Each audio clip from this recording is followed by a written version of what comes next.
texto, e cada vez que a gente prega a direção, a orientação, a palavra, ela vai para um outro caminho, mostra uma outra coisa. Por isso que a palavra de Deus, ele tem esse mérito, né? Você, cada vez que lê, você entende uma coisa, cada vez que lê, você vê uma coisa. Por isso é que nós precisamos meditar nela de noite, porque ela não é só uma letra, ela é espírito, então ela fala muitas coisas. E ela conta a parábola do filho pródigo, conta a história de dois irmãos totalmente diferentes.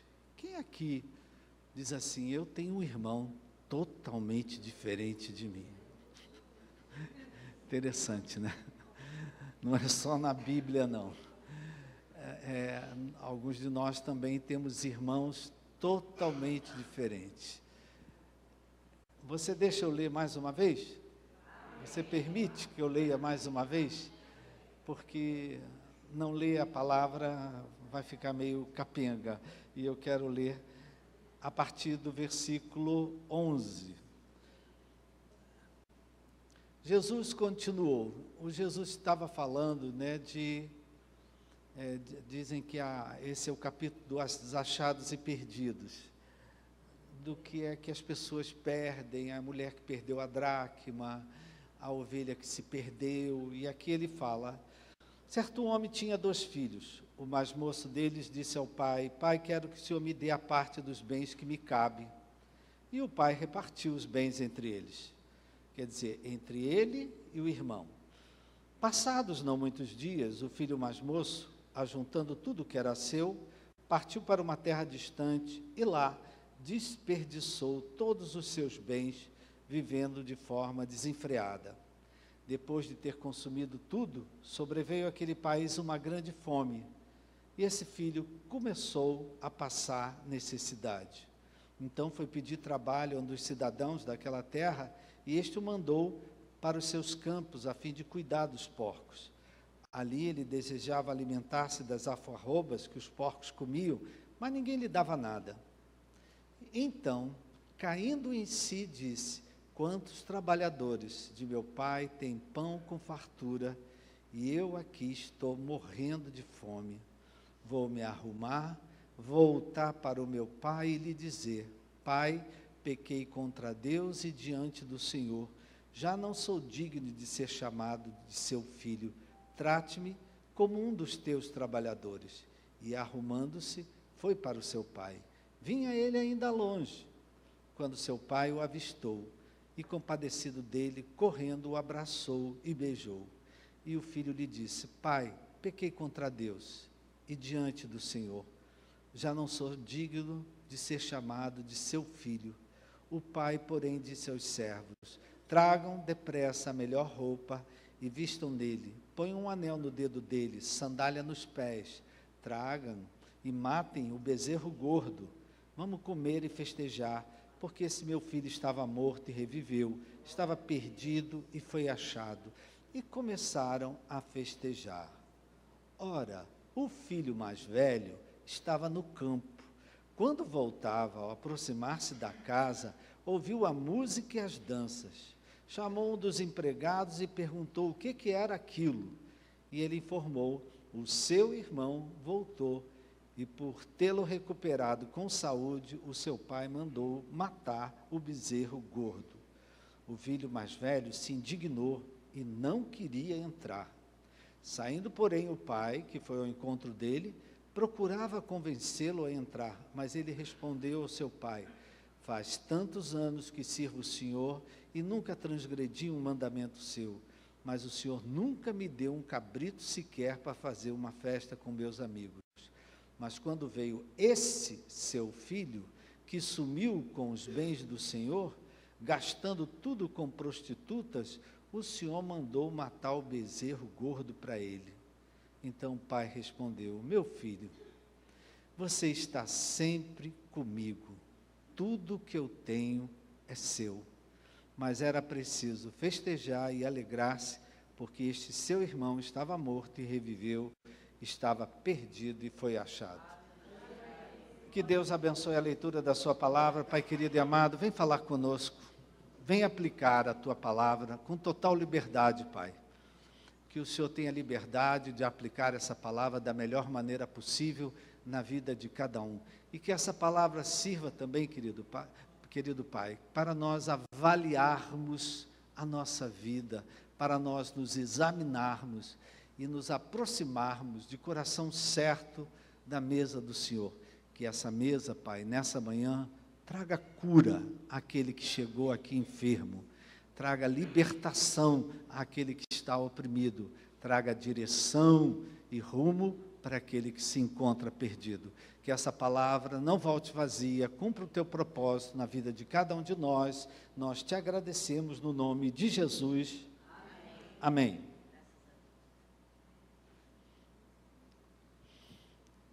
Conta-se a história, eu vou contar uma história que eu já contei, mas eu sempre mudo para ficar diferente. Conta-se a história de um homem que estava cansado de errar na vida. Será que tem alguém aqui assim? Eu estou cansado de errar, de escolher uma coisa e não dar certo. Então conta-se a história de um homem que ele estava cansado, porque já tinha errado muito na vida.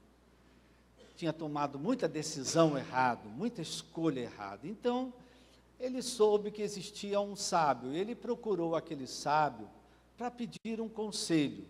E chegou para esse sábio e fez uma pergunta: mestre, como é que eu posso saber que eu estou tomando uma decisão certa?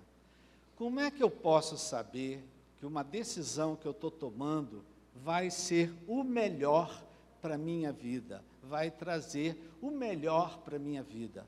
O mestre olhou para ele e disse assim: isso é extremamente fácil. Ele, mas como assim que é tão fácil? Se eu penso e não acho uma solução, uma resposta. Isso é extremamente fácil. Se a decisão que você tomar te levar para mais, ela é uma decisão certa.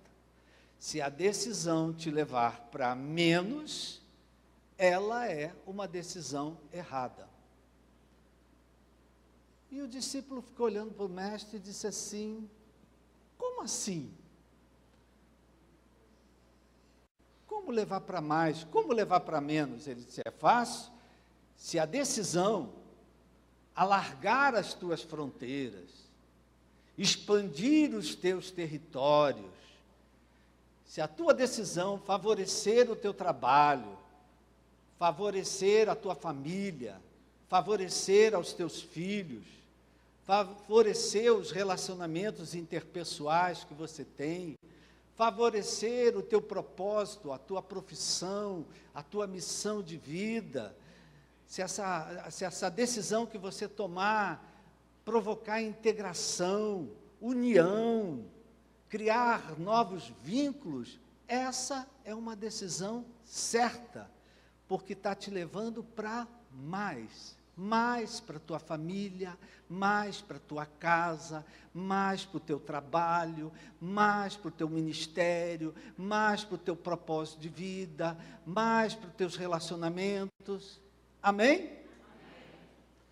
Agora, se a decisão que você toma, ela diminui as tuas fronteiras, ela estreita a sua vida de relacionamentos, ela rompe vínculos, ela cria discórdias, ela cria desuniões, ela desfavorece a família, ela te isola, ela só traz benefícios para você, mas não traz benefícios para a tua casa, para a tua família, ela prejudica aqueles que estão ao teu redor. É uma decisão errada, porque ela está te levando para menos. Então essa é uma palavra, querido, muito interessante para nós, porque a todo dia, a toda hora, a gente está tomando decisão. A toda hora você vai fazer uma escolha. Ainda hoje, quando sair daqui, você vai escolher: o que eu vou comer hoje? Eu vou pegar aquilo que estava lá em casa, da quinta-feira passada, eu vou fazer alguma coisa. Porque toda escolha, toda decisão tem consequências. Talvez essa semana você tenha que tomar uma decisão. Tem um assunto que você tem que tomar uma decisão. E você às vezes se pergunta, meu Deus, se eu fizer isso vai ser certo? Se eu fizer isso vai ser errado? Quantas vezes, querido, a gente deixa de dormir? Porque no dia seguinte tem que tomar uma decisão. E às vezes você vai dormir com a certeza que a decisão é uma e acorda já querendo fazer outra. Amém, queridos? Então, toda hora nós estamos tomando decisões. A vida é feita de decisões. A vida é feita de escolhas. Um dia você escolheu ter Jesus Cristo como Senhor e Salvador. Largou tudo aquilo que você servia, largou tudo aquilo que você fazia. Não, a partir de hoje, eu creio que Jesus Cristo é o Filho de Deus, e eu vou viver uma vida com Ele, eu vou viver uma vida na presença do Espírito Santo. Amém? Amém. Por causa dessa decisão, você está aqui. Por causa dessa escolha, você está aqui. Já tem outras pessoas que não tomaram a mesma decisão, ou talvez tenham tomado a decisão, mas quando vieram as provas, quando vieram as lutas, decidiram desistir. Estou falando alguma coisa que você desconhece? Não, né, querido? Então, Jesus aqui está nos contando a história de dois irmãos. Um tomou uma decisão certa e o outro tomou uma decisão errada. Cada um colheu um resultado diferente. Então, essa parábola, eu acho que é muito oportuna para nós, nessa manhã em que nós servimos a ceia do Senhor, participando, porque nós estamos sempre tomando decisões na vida. E decisões certas trazem mais bênção, decisões erradas trazem menos bênçãos. Então, nossas decisões hoje podem estar nos conduzindo para mais. Jesus disse, eu vim para que vocês tenham vida em abundância. Deus quer mais para você, Deus tem mais para te dar. No entanto, ele também falou no mesmo versículo que o ladrão, o diabo, ele vem para roubar, matar e destruir. Ou seja, na nossa vida sempre tem dois movimentos. Um movimento que me leva para mais e um movimento até às vezes inconsciente, sem eu perceber, que me leva para menos, que é o plano e o projeto do diabo. Mas maior é Deus que vive em nós. Tudo que Deus quer nos levar para uma vida para mais. Amém? Então, primeiro ele fala do filho pródigo, quando saiu de casa. Interessante, eu falei que um tomou uma decisão certa e um tomou uma decisão errada. O filho pródigo, quando saiu de casa, quando ele pediu parte da herança, ele estava tomando uma decisão certa ou errada? Errada. Ele estava tomando uma decisão para menos. Presta atenção. Ele, quando pediu a sua herança, ele perdeu a casa. Ele perdeu a moradia. Ele perdeu o lar. Ele perdeu os vínculos de família.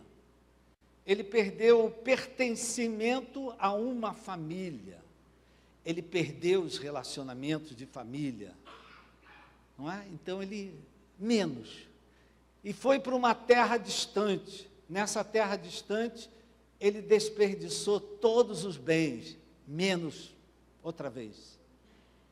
Veio uma grande fome e ele começou a passar necessidade, menos. Então foi uma decisão que só veio menos. Alguns de nós, se tivermos coragem, querido, e olharmos para trás, vamos reconhecer decisões e escolhas que nós fizemos lá atrás, que só nos levaram para menos. Menos. Perdi isso, perdi aquilo, perdi isso, perdi aquilo. Só menos, menos, menos. Quando ele se viu cuidando dos porcos e ninguém lhe dava nada, ele, outra vez, no menos. Então foi uma escolha, foi uma decisão que ele tomou, não é de pegar o dinheiro, a herança do seu pai, fazer o que ele queria bem, Foi uma decisão errada, porque só trouxe menos, menos, menos. Amém, queridos? Infelizmente, para a gente às vezes ir para o mais de Deus, a gente tem que passar pelo menos. Alguns de nós, queridos, já passamos por tantos sofrimentos que trouxeram menos na nossa vida, e o sofrimento, às vezes, de viver o menos, ele provoca transformações na nossa vida. Provoca, até falando, queridos, nós que procurávamos Deus, tem alguém aqui como eu, que procurava Deus, queria conhecer Deus, ia para cá, diziam que tinha isso, eu ia para lá, diziam que tinha aquilo, eu ia para lá, e eu ia para lá, era tanto menos, não achava nada. Um dia, quando eu cheguei diante de Deus, através de Jesus Cristo, as coisas mudaram completamente na minha vida. Amém? Então, às vezes, a gente tem que passar pelo menos, por menos provocar uma transformação na nossa vida para nos levar para o mais. Alguém diga amém. Às vezes, você sofrer provoca transformações em você. Sofrer mobiliza você a uma mudança.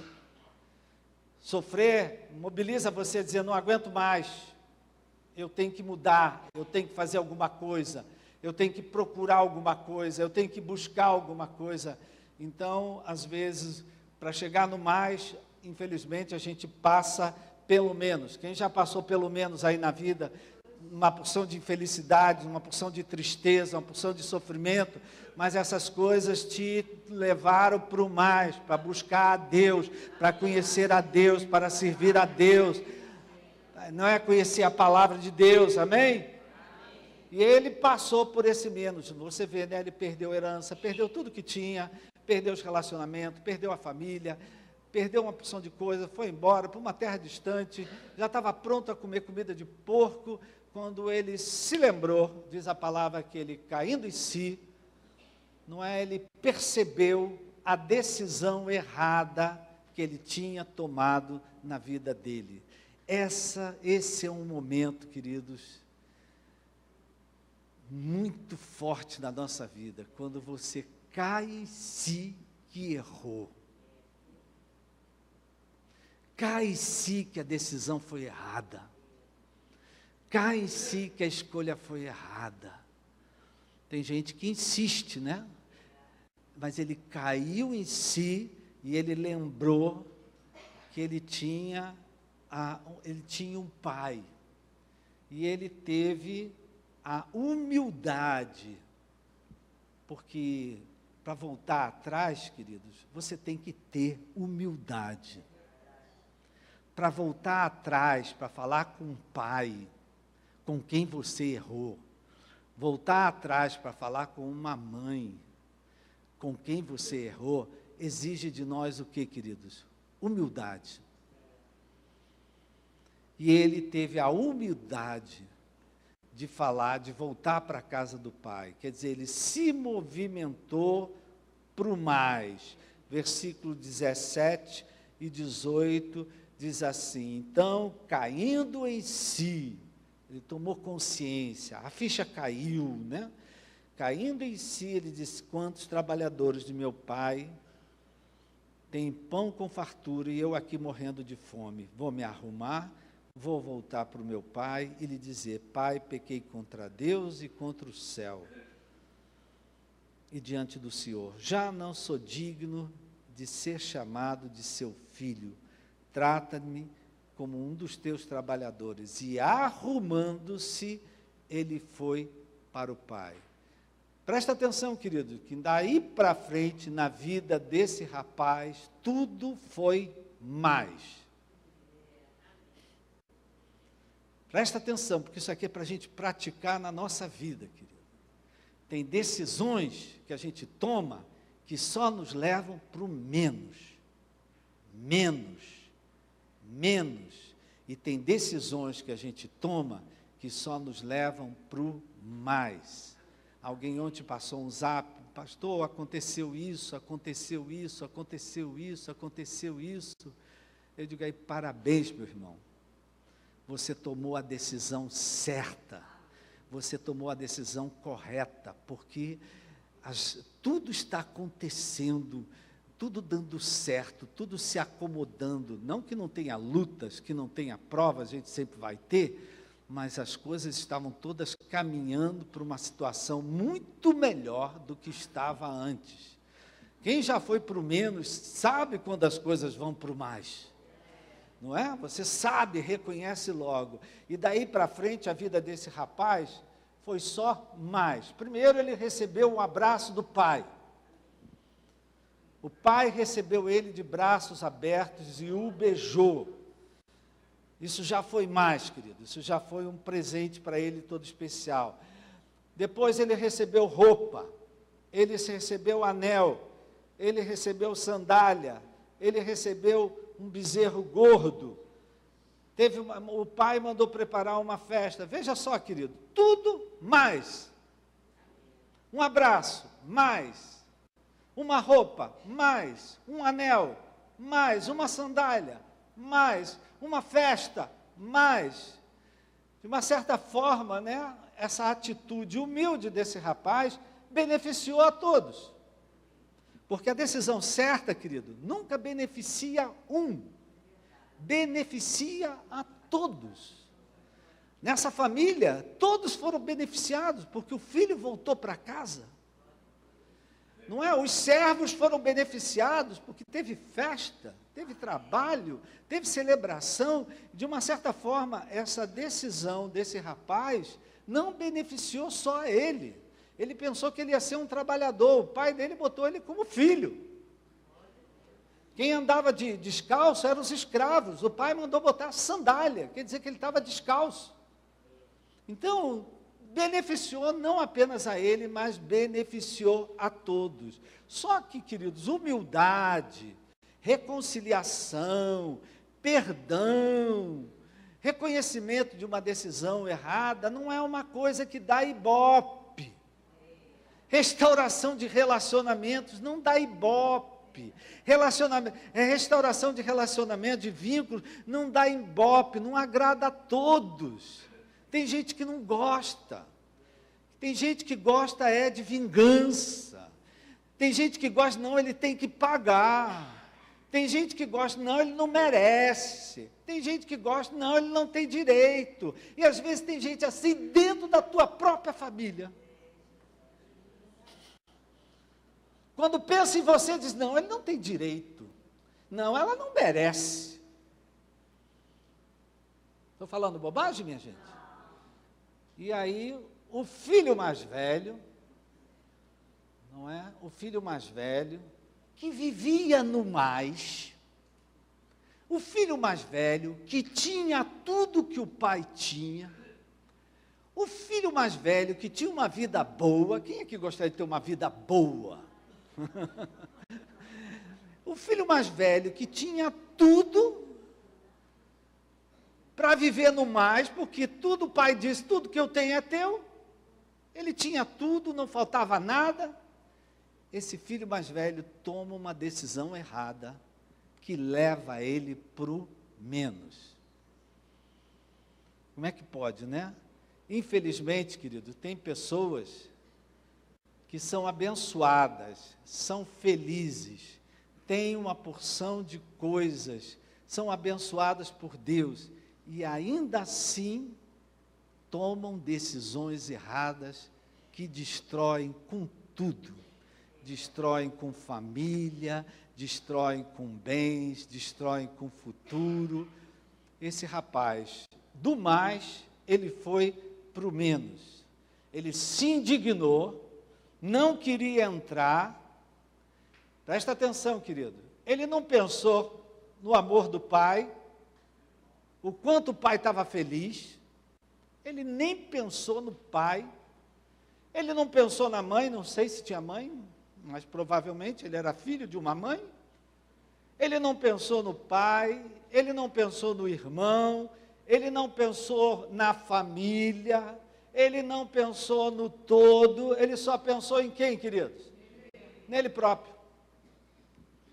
Quando eu penso, quando eu tomo uma decisão, querido, que vai beneficiar todos, eu estou tomando uma decisão certa que vai me conduzir para o mais. Quando eu tomo uma decisão que só vai me beneficiar, vai ser bom para mim, me importa a família, me importa os outros, não quero nem saber, isso é que eu quero, é isso que eu quero. Essa é uma escolha egoísta. Você está pensando em você está tomando a decisão errada, e essa decisão vai te levar para o menos. Amém? Então, sempre que nós pensamos só em nós mesmos, sem levar em consideração o todo, o entorno, a família, o grupo maior, eu sempre tenho dito aqui, não é? O nosso Deus, Ele não pensa só em você, Ele pensa em você, mas Ele conhece a família que você nasceu, Ele conhece o teu entorno, Ele conhece com quem você convive, e quando Ele quer te abençoar, Ele não quer só te abençoar, Ele quer abençoar a todos que estão ao redor de você. Amém? Então, Deus, quando vê, né, que a gente fica pensando só em nós mesmos, tomando uma decisão para aquilo que vai me beneficiar, vai ser bom para mim, eu não estou pensando no todo, na família. Alguém que ouviu a mensagem na quarta-feira aqui, disse: pastor, o senhor me deu uma rasteira aqui na quarta-feira com essa mensagem, porque eu já estava com tudo pronto para tomar uma outra decisão uma decisão na minha vida, tomar um outro rumo, tomar uma direção, só que isso, meus filhos não queriam, meu pai não queria, minha mãe não queria, minha mulher não queria, mas eu queria. Eu digo: meu irmão, foi livramento de Deus, porque tu ia quebrar a cara, tomando uma decisão, pensando só em você. Diga para o teu irmão: meu irmão, você é muito importante. Mas quem está ao teu redor também é muito importante para Deus. Deus não ama só você, Ele ama a tua família, Ele ama a tua casa, Ele ama aqueles que estão ao teu redor, amém? E quando Ele quer te abençoar, Ele quer abençoar você e quer abençoar quem está ao teu redor. Dê uma salva de palmas ao Senhor.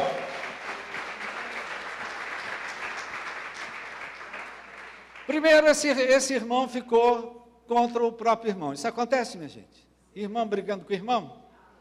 Hein? Quem é que diz aí? Lá em casa nós éramos uns amores, vivíamos sempre juntos, amigos. Só se foi na sua casa. Na minha casa o pau quebrava toda hora entre nós.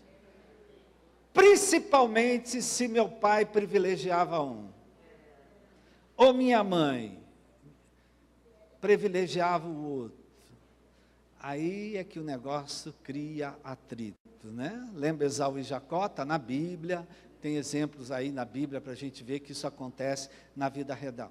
Então, ele aqui primeiro, ele ficou contra o irmão. Ele não pensou em pai, não pensou em mãe, não pensou na família, não pensou em nada. E pior, queridos, ele exigiu do pai. Ele cobrou do pai. Ele reclamou ao pai um direito que ele tinha. Ele entrou numa demanda com o pai, numa cobrança. Ele tomou uma oposição declarada contra o pai dele. E está aí, querido, uma coisa que nos leva para a vida, para uma vida com menos. E contra pai e mãe. Entrar em demanda com pai, com mãe. Exigir de pai e mãe alguma coisa. Está aí uma coisa, né? Vocês estão bem desconfortáveis aí nas cadeiras agora, né? Está aí uma coisa que só traz complicação para a nossa vida, porque a palavra diz: honra pai e mãe. Ninguém honra um pai exigindo do pai alguma coisa. A exigência mata qualquer amor, queridos. Quando uma pessoa começa a exigir não, eu te exijo isso, acabou com o amor. Destrói o amor. E ele entrou em demanda com o pai, começou a fazer cobrança, reclamação. Uma palavra para nós que somos filhos, uma palavra para os nossos filhos, uma palavra para você passar para frente. Um filho entra em demanda contra um pai e uma mãe, ele está indo para menos. Vai dar complicação na vida dele. O teu pai e a tua mãe, com tudo que eles possam ter de errado, eles merecem o teu respeito e a tua honra, porque eles te deram a vida. Foi teu pai e tua mãe quem te deu vida. Eles podem errar, eles podem não ser perfeitos, mas quando pai e mãe ouve, quando pai e mãe fala, a gente ouve. Nós estávamos lá no prédio, saindo, e tinha uma obra, passando assim pela obra, assim, aí estavam um dos operários funcionando, e o telefone dele tocou, a gente estava passando, ele, alô? Aí alguém falou lá, ele, bença, mãe. Falou. Eu olhei para a cara da minha esposa e disse, olha aí, ó. Está pedindo a bênção da mãe. Uma pessoa simples, um operário, mas honrando a mãe dele, pedindo a bênção. Quem aqui é do tempo de pedir bênção? Hoje não existe mais isso, né, gente? Hoje é, fui!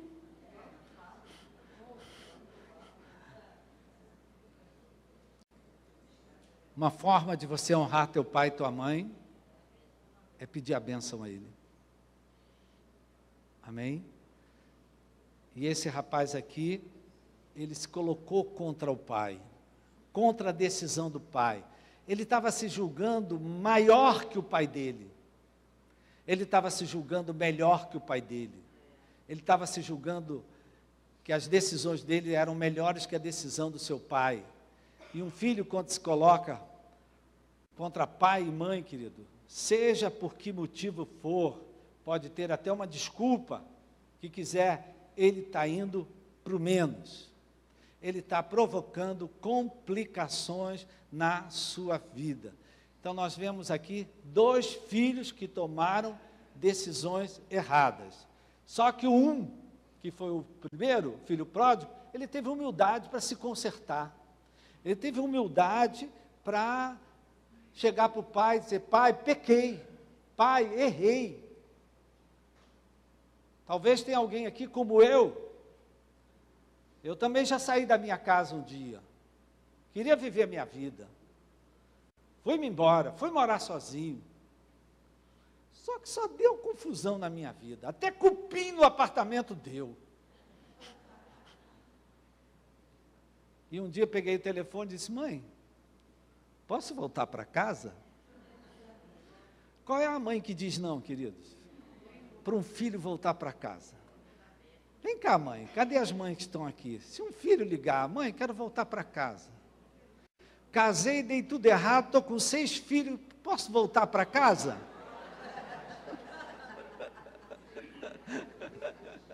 Estou exagerando, né, querido? Mas isso não acontece? Tem muita avó que hoje é quem toma conta dos netos, quem leva para a escola, vai buscar na escola, leva para o karatê, leva para não sei o quê. O que seria das mães e algumas mães se não tivesse as mães delas, as avós, não é? Não é? As avós aqui sabem o que eu estou falando. Então, queridos, esse rapaz, ele tomou a decisão certa. Ele teve humildade para reconhecer que tinha errado, tomado uma decisão errada, pediu, né? Ele foi para o pai, pediu, pai, pequei, e ele colheu os frutos da decisão certa. Já o outro, queridos, a gente não sabe qual foi o destino dele. Não sabemos o que aconteceu com esse outro filho, se ele ficou lá emburrado dentro de casa, se ele ficou enchendo a paciência do pai, não sei, nós não sabemos. Mas eu queria que nós colocássemos a nossa atenção nesse filho pródigo. Quem aqui tem a coragem de dizer, eu já tomei muita decisão errada? Que a gente tenha humildade, querido. reconhecer e dizer: errei. Precisa ter humildade, querido, para dizer: errei. Tomei a decisão errada. E que a gente faça um movimento de conserto, um movimento de reparação, um movimento de restauração, que foi o que esse rapaz fez. Ele fez um movimento de conserto. Que nós tenhamos coragem, querido, de examinar as decisões que a gente tem tomado, se as decisões que eu estou tomando, isso aqui é para agora, queridos, para hoje, é para essa semana, se as decisões que eu estou tomando estão nos conduzindo para mais ou para menos. Olha aqui, querido, uma decisão errada pode se transformar em uma decisão certa. Um caminho para menos pode se transformar num caminho para mais. Que nós não precisemos sofrer. É disso que eu estou aqui pregando, para Deus te livrar. Porque tem gente que só aprende sofrendo. Que a gente não precise sofrer para sair do menos para ir para o mais. Que a gente não precise sofrer, não, agora eu estou passando por isso, eu vou fazer o que eu tenho que fazer. Não, querido, que essa graça que caiu sobre o filho pródigo, Reginaldo pode vir para cá, que essa graça que caiu sobre o filho pródigo, ela caia sobre nós, querido. Né? Que Deus nos mostre, que nós saibamos se examinar. Você sabe quando uma coisa vai ser boa para você, para a tua casa, para a tua família. Quantas vezes, querido, uma pessoa vem: pastor, eu quero casar, queria apresentar ao senhor o meu noivo, e quando vem o casal, eu sempre pergunto: o que a tua mãe acha dela? Ah, minha mãe adora ela. O que teu pai acha dele? Né? Porque para você aferir a noiva, pergunta a mãe dela. Para você aferir o noivo, você pergunta o pai dele. O que teu pai acha dele? Meu pai não suporta ele. Disse: então, minha filha, se teu pai não suporta, eu não faço esse casamento. Como assim? Eu digo: mas é claro. E nós temos na nossa cerimônia de casamento, a gente já colocou isso, de propósito. Tem um momento aqui que o pai abençoa a filha e entrega ao noivo. E o momento que a mãe abençoa o filho, né? Porque mãe é grudada no filho. E pai é grudado na filha. Tem algumas coisas diferentes, mas em geral é assim. E nós colocamos a bênção aqui. Sempre que nós realizamos uma cerimônia aqui, os pais abençoam os filhos. É a principal bênção, querido. Então esse menino soube reconhecer o erro dele, se consertou diante de Deus, e Deus abençoou a vida dele. Não é? O outro, se pudesse atrapalhar a vida do irmão de voltar para casa, ele atrapalhava. Será que isso acontece na igreja, querido? Será que tem gente aqui dentro que atrapalha a volta de alguém para aqui para dentro? Meu Pai do céu, fala comigo. Ah, se fulano entrar por essa porta, eu saio pela mesma porta, porque só tem uma. Amém, queridos? Que a gente possa aplicar essa palavra. Essa é uma palavra para a gente trazer para a nossa vida. Jesus disse: eu vim para que você tenha vida e vida em abundância. Amém? Abaixa a sua cabeça. Pai querido, muito obrigado. Te agradecemos pela tua palavra, dando esclarecimento, mostrando para a gente, Pai, que o teu desejo é nos abençoar, é nos curar, é nos libertar. Mas, Pai, que haja dentro de nós a humildade do filho pródigo, a humildade de reconhecer o nosso pecado, reconhecer o nosso erro, reconhecer a nossa escolha errada. e que possamos voltar para Ti e de Ti recebermos tudo que precisamos para a nossa vida. Tem gente aqui hoje, Pai, precisando muitas coisas. Tem gente aqui passando necessidade de saúde, necessidade de dinheiro, necessidade de reconhecimento. Temos várias necessidades aqui, Pai, que ao participarmos da mesa do Senhor, com o nosso coração correto diante de Ti, nós possamos receber das Suas mãos o que só o Senhor pode nos dar: saúde, paz, libertação, restauração. Obrigado, Pai, pela fé, nós já Te agradecemos no nome de Jesus. Amém.